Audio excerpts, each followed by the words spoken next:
ओम गणपते नमः। वक्रतुंड महाकाय सूर्यकोटी समप्रभ निर्विघ्नं कुरु मे देव सर्वकार्येषु सर्वदा। या आणि अशा शब्दात ज्या प्रथम पूजकांची प्रार्थना केली जाते तो देवांचा अधिपती म्हणजेच श्री गणेश। श्री गणेश ही सर्व आबालवृद्धांची प्रिय देवता। हा तुमचा आमचा सर्वांचा लाडका देव। श्री गणेशांचे गणेश पुराण कथासार पुढील प्रमाणे। मित्रांनो, शेवटपर्यंत पहा। गणेश पुराण कथासार अध्याय 9। महिमा श्री गणेश पुराणाचा।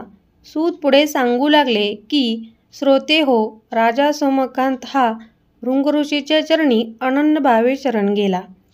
त्याच्या कृपेने राजाचे त्या पक्षाच्या आघातापासून ऋषींनी रक्षण केले। पण त्रिकालज्ञानी भृंग ऋषींना सोमकांच्या पूर्वजन्माची सर्व कर्मे माहीत होती। तसेच राजाच्या माती किती घोर पातकांचा भार आहे ही गोष्टही ते जाणून होते।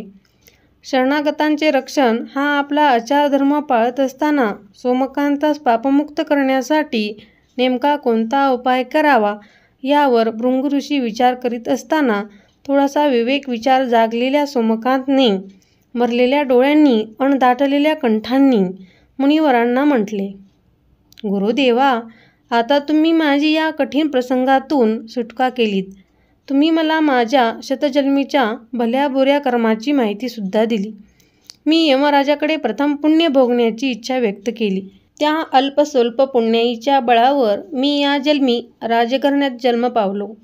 जीवनाचा काही काळ मी सुख ऐश्वर्यात घालवला, पण आता माझ्या पुण्याची शिदोरी संपलीये। म्हणूनच की काय मी या अशा असाध्य व्याधीने ग्रासलो आहे। सुखानंदापासून परागंद झालो आहे। त्यातच माझ्या गतजन्मीच्या पापराशीचे फळ तर मला अजून भोगायचे आहे। असे असताना या सर्व भावी ताप, दुःख, क्लेश, यातना, जरा आणि मरण यातून सुटण्याचा एखादाही उपाय नाही का? त्यावर मनोमन राजाच्या कल्याणाचा विचार करीत त्यावर प्रभावी उपाय शोधत असलेल्या सोमकांचे ते पश्चातापाने भरलेले बोलणे ऐकून त्यांच्या मनात जागलेला पापनाशांचा विवेक विचार पाहून समाधान झाले। त्यांनी एक दार्द नजरेने राजाकडे पाहिले। पुन्हा एकवार डोळे मिटून त्यांनी ध्यान लावले आणि थोड्याच वेळात जागृत भावावर येत ते म्हणाले, राजा, खरं म्हणजे तुझी गतजन्माची इतकी अगणित पापे आहेत की त्याचा नाश करेल असा उपाय सापडणे खरोखरच अवघड आहे। पण काय गुरुदेव, माझ्या उद्धारांचा अन्य कोणताच उपाय नाही का? राजाने काकुळतीने येऊन प्रश्न केला। तेव्हा काहीसे आठवल्यासारखे करून सुसह्य मुद्रेने भृंग ऋषी सोमकांतास म्हणाले, हे राजन, तुझ्या पातकांचे शालन करून तुझा खऱ्या अर्थाने उद्धार करेल असा एक उपाय आहे। तो उपाय म्हणजे तू श्री विघ्नहर्त्या गणेशाचा श्री गणेश पुराण या ग्रंथाचे श्रवण कर। बोल, आहेस का तू त्यासाठी तयार? राजा सोमकांतने होकार देताच ऋषी भृंगींनी आपल्या जवळच असलेल्या कमंडलमधून थोडेसे जल हातात घेतले। त्यांनी मनोमन श्री गणेशाचा सिद्ध नामाचा उच्चार केला आणि त्यांनी ते मंतरलेले जल सोमकांतच्या अंगावर शिंपडले आणि दुसऱ्या क्षणी राजाच्या नासिकेतून एक सूक्ष्म पुरुष बाहेर पडला। तो भराभर वाढू लागला। त्याबरोबर त्यांची भयानकता, भयपद रूप पाहून राजा सोमकांच्या सर्वांगास घाम सुटला। त्या भयानक राक्षसी पुरुषाची आकृती वाढतच गेली, पण भृंग ऋषी मात्र त्याच्या त्या अघोरी राक्षसी भयरूपास जराही घाबरले नाहीत। उलट त्यांनीच त्या काळकभिन्न अक्राळ विक्राळ पुरुषाला विचारले, तू कोण आहेस? तू या माझ्या पवित्र आश्रमात काय करतो आहेस? त्यावर तो राक्षसी पुरुष भृंग ऋषींना म्हणाला, महाराज, मी आहे पापपुरुष। मी आता तुमच्यासमोर या राजाच्या शरीरातून बाहेर पडलो आहे। मला खूप भूक लागली आहे। आपण माझ्या खाण्याची आणि निवासाची कुठेतरी सोय करा, नाहीतर मी एका घासात तुमच्या सर्व शिष्यांना, आश्रमवासियांना खाऊन टाकेन। सांगा, लवकर सांगा, मी काय करू? तेव्हा कसलासा नीट विचार करून भृंग ऋषी त्या पापपुरुषास म्हणाले, हे बघ, माझ्या तपोबलाने मी तुला या राजाच्या देहातून बाहेर काढले हे खरे, पण तू जर माझी आज्ञा पालन केली नाहीस तर मी तुला शाप देईन, हे लक्षात घे। नको मुनिवर नको, मी आधीच पापपुरुष आहे, वर आणखी तुमच्या शापाचा वज्रलेप नको. आज्ञा द्या, मी ती पाळीन, तो पापपुरुष गयावया करीत म्हणाला. त्यावर भृंगऋषींनी त्या पापी पुरुषास आश्रमाजवळच्याच एका आम्रवृक्षाच्या ढोलीत जाऊन निवास कर, कोरडी पाने खाऊन भूक भागव अशी आज्ञा केली. भृंगऋषींना वंदन करून तो पापपुरुष राक्षस त्या आम्रवृक्षांच्या ढोलीत शिरला. मात्र आणि त्या वृक्षाने एका क्षणात पेट घेतला. पाहता पाहता त्या आम्रवृक्षांचे राखेच्या ढिगाऱ्यात रूपांतर झाले. तो पापी पुरुष ऋषींच्या शाप भयाने त्या राखेतच दडून राहिला. हा सारा प्रकार पाहत असलेल्या राजा सोमकांतास सावध करीत ऋषी म्हणाले, बा सोमकांता, तुझ्या पापांनी या पुण्यपावन जागेतला वृक्षही एका क्षणात जळून राख झालेला तू पाहिलास ना. राजा, आता मला असे वाटते की तुझ्या शरीरातील पाप तर बाहेर पडलेच आहे. आता रोगमुक्तीसाठी आणि पुण्य संचयासाठी तू श्री गणेश पुराणांचे पुण्यकारक श्रवण कर.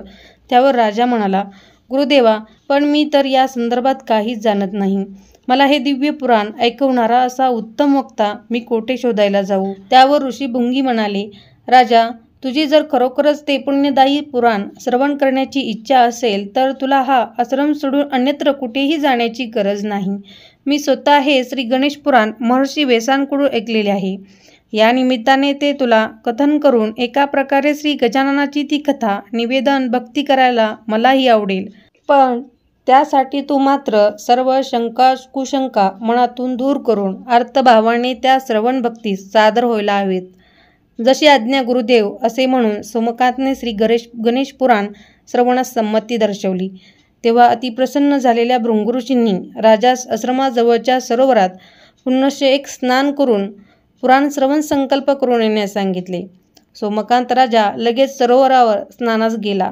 त्याने स्नान केले. जल हातात घेऊन मनोमन गुरु ईश्वर सूर्यनारायण यांना साक्षी ठेवून श्री गणेश पुराण श्रवणाचा संकल्प सोडला.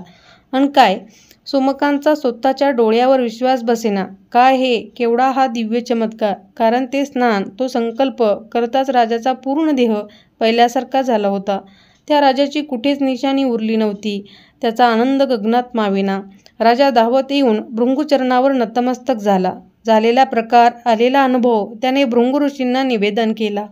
श्री गजाननाच्या कृपेच्या त्या प्रत्ययांनी श्रोता आणि वक्ता दोघे प्रभावित झाले आणि प्रसन्न अंतकरणाने भृंगऋषींनी राजासह इतरांनीही आपल्या सन्मुख बसवून श्री गणेश पुराण सांगण्यास शुभारंभ केला. अध्याय 10. श्री व्यासांची प्रार्थना. सांगा, मी आता काय करू. ते म्हणाले, हे राजन, महर्षी व्यास एक थोर तपस्वी आणि ज्ञानी पुरुष. त्यांनीच लोककल्याणासाठी वेद हे 4 भागात विभागून त्यांचे 4 वेद केले.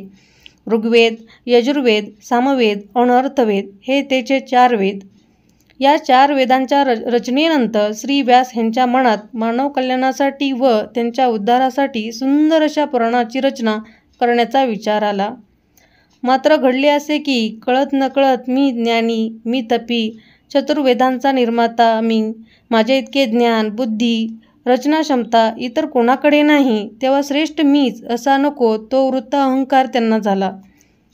त्यांनी पुराण रचनेची तयारी केली, बैठक मांडली, पण एकाएकी त्यांची मती कुंठित झाली. त्यांची बुद्धी चालेनाशी झाली. त्यांना काय लिहावे, कुठून कसा प्रारंभ करावा हेच उमगेना. हे असे अचानक का घडावे, आपल्याला काहीच का सुचू नये, मती कुंठित का व्हावी, या सर्वांचे नेमके कार्य काय हे जाणून घेण्यासाठी त्यांनी विश्वनिर्माता श्री ब्रह्मदेवाकडे धाव घेतली. ब्रह्मदेवांनी महर्षी व्यासांचे आपल्या नगरीत मोठ्या आदराने स्वागत केले. त्यांना आसनावर बसून त्यांच्या येण्याचे कारण विचारले. तेव्हा महर्षी व्यास ब्रह्मदेवांना म्हणाले, हे पितृतुल्य देवादिदेवा, तुला माझे विनम्र भावे वंदन असो. हे ब्रह्मदेवा, सकल विश्वातील लोकांचे कल्याण व्हावे, त्यांचा उद्धार व्हावा, या उदात्त परोपकारी हेतूने मी पुराण रचनेचा प्रारंभ करू गेलो. पण काय झाले कोणास ठाऊक. पण माझी मती कुंठित झाली, बुद्धी काम करेना, विचार आणि लेखनी थांबली. हे देवा, हे असे का झाले याचा मी खूप विचार केला, पण मला त्याचे कारण कळत नाही. आपण कृपावंत होऊन माझ्या या समस्येवर उचित उपाय सांगावा. मी मोठ्या आशेने आपल्याकडे आलो आहे.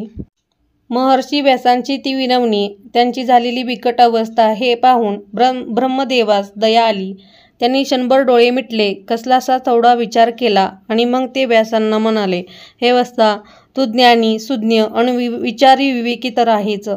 तुला खरं तर मी हे सांगण्याची गरज नाही की गर्व, अहंकार, ताटा या सर्व गोष्टी खऱ्या ज्ञानवंतास शोभा देत नाहीत. अहंकार हा बुद्धीचा मोठा शत्रू आहे. तू लोककल्याणाच्या उदात्त हेतूने पुराण रचनांचा संकल्प केलास हे उत्तमच, पण तू त्या कार्याचा प्रारंभ करताना मात्र तुझ्या मनात कुठेतरी मीच ज्ञानी, मीच वेदकर्ता, मीच ज्ञाता हा अहंकार उठला होता. इतकेच नाही तर तुझा तूच विचार करून पहा की खरं म्हणजे कोणत्याही कार्याचा श्री गणेश हा बुद्धी, ज्ञान, कला यांची देवता. जो विघ्नहारी श्री गणेश, तू त्या देवांचे पूजन, त्यांची प्रार्थना किंवा त्यास नमन करण्यास कसा रे विसरलास? श्री गणेश नमनाचा विसर हेच तुझ्या बुद्धिभ्रष्टतेचे, तुझी मती काम न करण्याचे कारण आहे. श्री गणेशाचे पूजन, त्यांची आराधना, प्रेरणा आणि कृपा हाच तुझ्या समस्येवरचा उपाय आहे. तेव्हा तू प्रथम श्री गणेशाचे पूजन कर, त्यांच्या सहस्त्र नामाचे पठण कर, त्याला अनन्य भावे शरण जा, म्हणजे हे तुझे विस्मित लेखन कार्य निश्चित सफल होईल. ब्रह्मदेवाचा तो सल्ला ऐकून महर्षी व्यास त्यांना म्हणाले, हे देवा, आता या क्षणी तर माझी बुद्धी पूर्णपणे कुंठित झालेली आहे. मला पुरता स्मृतिभ्रंश झाला आहे. माझा ज्ञानभास्कर अहंकाराच्या काळ्याकुट्ट मेघांनी पूर्ण आच्छादला गेला आहे. मला हा शिवपुत्र गणेश कोण, त्याची सहस्त्रनामे कोणती, त्यांचे दिव्य स्वरूप काय अन कसे आहे, हे देवांचे चरित्र काय, कार्य काय, त्यांची उपासना पद्धती काय, या कशाचे ज्ञान होत नाही. तेव्हा आपण प्रथम मला विघ्नहर्त्या श्री गणेशाची संपूर्ण माहिती व त्यांचा परिचय करून द्यावा, हीच आपल्या चरणी या सेवकांची नम्र विनंती आहे. सूत आपल्या समोरच्या अर्थश्रोत्यांना सांगतात की, हे प्रिय श्रोतेजन हो, महर्षी व्यासांच्या विनंतीला श्री ब्रह्मदेवांनी काय असा प्रतिसाद दिला तो श्रवणीय कथाभाग आपण पुढच्या अध्यायात ऐकूया. श्री गणेश पुराण कथासार अध्याय 11. श्री गणेश एकाक्षर मंत्र महिमा. सूत पुढे निवेदन करतात की, सृजन हो, ब्रह्मदेव हे महर्षी व्यासांना सांगतात की, हे वत्सा, श्री गणेश ही आद्य देवता असून त्याला सर्व देवदेवतांमध्ये प्रथम पूजनाचा मान आहे. श्री गणेशाची कृपा प्राप्त व्हावी यासाठी त्याची भक्ती उपासना करण्यासाठी अनेक मंत्र आहेत. त्या अनेक मंत्रापैकी एक अक्षरी आणि दुसरा षडाक्षरी असे दोन अतिमहत्त्वाचे, शीघ्रफल देणारे आणि महत्त्वाचे असे मंत्र आहेत. श्री गणेश या देवतांचा ओम ग ओम हा एकाक्षरी मंत्र आहे, तर श्री गणेशाचा दुसरा षडाक्षरी मंत्र पुढील प्रमाणे आहे. तो म्हणजे ओम वक्रतुंडाय हु ओम. या दोन मंत्रापैकी ज्याला जो आवडेल त्या कोणत्याही मंत्राच्या जपसाधनेने गणेश भक्तांना त्या सुखकर्ता दुःखहर्ता असा जो देव त्यांची कृपा प्राप्त करून घेता येते. आता ही मंत्र उपासना भक्तांनी कशा प्रकारे करावी या संदर्भातील काही नियम, आचार, पद्धत यांचा आपण थोडा विचार करूया. ही श्री गणेश उपासना करण्यासाठी भक्त, भाविक, साधक, उपासक यांनी शांत व प्रसन्न अशा जागी आपली बैठक मांडावी. ही मंत्रोपासना करू इच्छिणाऱ्या भक्ताने प्रथम आपले सर्व पार्थविधी उरकून अभंग्य स्नान करून देहशुद्धी करून घ्यावी. मग धृतवस्त्र अथवा सोहळे नेसून कपाळी गंधाचा नाम लावून शांत प्रसन्न एकाग्र चित्तमनाने ते आसन मांडले आहे त्यावर येऊन बसावे. नंतर शास्त्रोक्त पद्धतीने आचमन, प्राणायाम, न्यास करून सिद्ध व्हावे. मग हातावर पाणी घेऊन ऋतुकाल, वार, वेळ, तिथी, नक्षत्र यांचा उच्चार करून श्री गणेश सिद्ध मंत्राचा संकल्प सोडावा. आपल्या मनातील हेतूही गजाननास कथन करावा. त्यानंतर मांडी घालून डोळे मिटून ओंकार लावावा. मनोमन श्री गणेशाचे ध्यान आठवून त्यांच्या चरणापासून ते मस्तकापर्यंत दिव्य रूप डोळ्यासमोर आणावे. मग ह्या देवतेची मूर्ती मनोमन न्याहाळत असताना त्यांचे मानस पूजन करावे.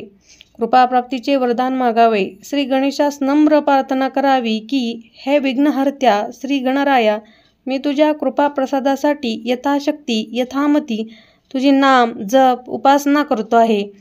ही सेवा कोणत्याही अडीअडचणी न येता पूर्ण करून घे.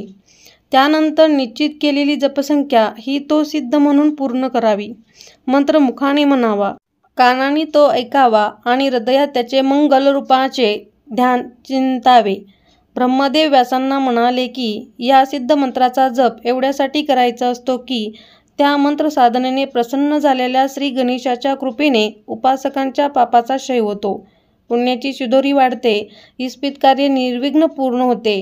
ही मंत्र उपासना सुयोग्य पद्धतीने आणि परिपूर्ण झाली असता उपासकास मंत्रसिद्धीचा लाभ, लक्ष्मी, ज्ञान, वैराग्य आणि ऐश्वर ह्या गोष्टी प्राप्त होतात. भक्तांचे दुःख, दारिद्र्य, चिंता, बहुदुःख, नैराश्य या गोष्टी दूर होतात. तेव्हा हे वत्सा, तुझ्या मनात जी पुराण रचनेची इच्छा आहे ती पूर्ण होण्यासाठी तू ह्या श्री गणेशाची उपासना कर. तसेच ही मंत्र उपासना अर्थ मुमुक्षू सशुद्ध भक्तांना सांग. जो ईश्वरनिष्ठ नाही, सद्भक्त नाही, जो कपटी, दुराचारी, दुर्व्यसनी, नास्तिक, अनव्याभिचारी असेल अशा अपवित्र अभक्तास कधीही सांगू नकोस. जर अशा लोकांच्या हाती हा मंत्र गेला तर त्यांच्या पापाचे धनी तुला व्हावे लागेल.